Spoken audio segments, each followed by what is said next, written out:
आते हैं और देखते हैं कि रोहित मोबाइल से हटने को तैयार ही नहीं है। अरे रोहित, तुम्हारी तो आईआईटी की परीक्षा है ना? तुम तैयारी नहीं कर रहे हो परीक्षा की? वो सब तो मोबाइल पर ही हो जाएगा। ये देखिए, ये है गूगल। इससे जो भी पूछो वो सब बता देता है। तो आखिर कागज क्यों बर्बाद करूं? अरे पर तुम इन प्रश्नों की तैयारी बिना लिखोगे कैसे?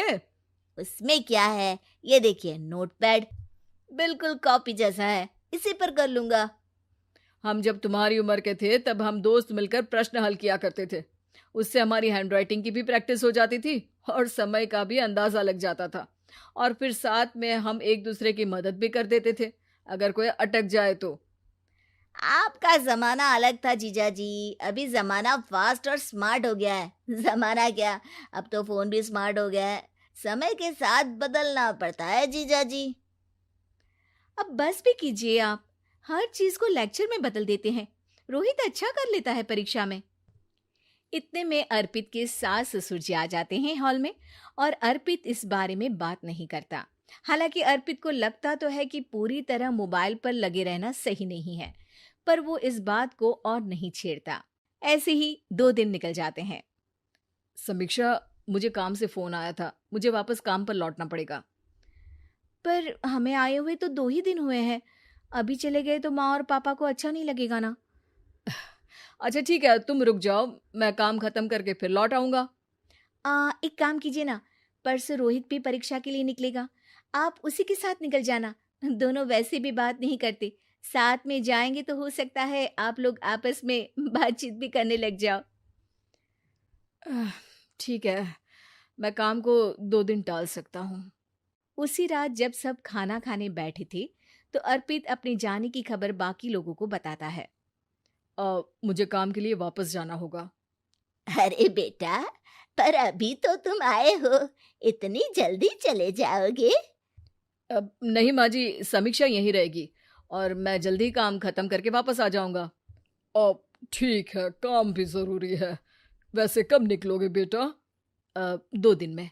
मैंने सुना है कि उस दिन रोहित को भी परीक्षा के लिए जाना है, तो कल मैं दोनों की टिकट करा लेता हूँ बुक। मेरी टिकट रहने दीजिए जीजा जी, मैं तो फोन से ही करवा लूंगा। हाँ, पर कोई दिक्कत हो गई तो? अरे कोई दिक्कत नहीं होती जीजा जी, फोन सब कर सकता है। हमारे फोन के रिचार्ज से लेकर टीवी का रिचार्ज सब रोहित यही फोन से बैठे बैठे कर देता है। अब ये नई चीज तो हमारे समझ के परे है, पर अच्छा है कि रोहित जानता है। हमारी मेहनत इतनी कम हो गई भाई। हाँ, पर अगर टिकट नहीं मिली तो? अर्पित की बात पूरी होने से पहले ही बिजली चली जाती है। अरे ये क्या हो गया, आपने बिजली का बिल भर तो दिया था ना? अरे नहीं, मैं तो भूल गया था। अरे टेंशन मत लो माँ। देखा जीजा जी, आप बिजली का बिल भी भर सकते हो, समय बदल गया है। एक बार फिर अर्पित इस बात पर बहस नहीं करता। अगले दिन जाकर अपनी टिकट करवाता है और पैकिंग कर रहा होता है जब शाम को अचानक से रोहित के चिल्लाने की आवाज आती है। नहीं, प्लीज प्लीज हो जा, ऐसा मत कर यार, प्लीज हो जा। अरे क्या हो गया रोहित? दीदी, सर्वर हैंग हो गया, मेरे टिकट मेरी टिकट नहीं हो पाई दीदी। क्या मतलब टिकट नहीं हो पाई? इतने में वहां रोहित के मम्मी और पापा भी आ जाते हैं। अरे क्या हो गया? माँ, मेरा टिकट नहीं हो पाया, सर्वर डाउन हो गया। अरे पर तूने तो बोला था कि हो जाएगा। हो जाता है, पर अब क्या करूं, ये क्या हो गया? अब कल की तो कोई बस भी नहीं है, ना ही अब टिकट मिलेगी ट्रेन की कल के लिए। मुझे तो कोई रास्ता नहीं दिख रहा। अब फिर लगता है मेरा ये साल बर्बाद हो जाएगा।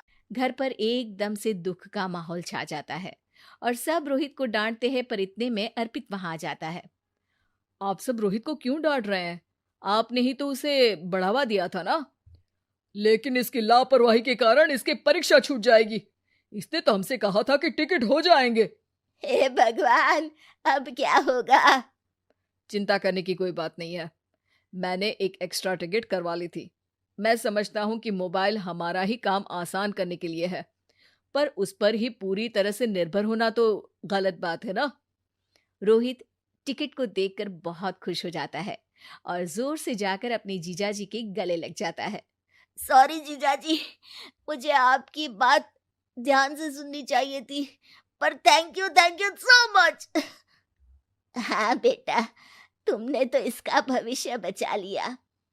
शिक्षा, दूसरों से मदद मांगना गलत नहीं, पर दूसरों पर निर्भर हो जाना गलत है।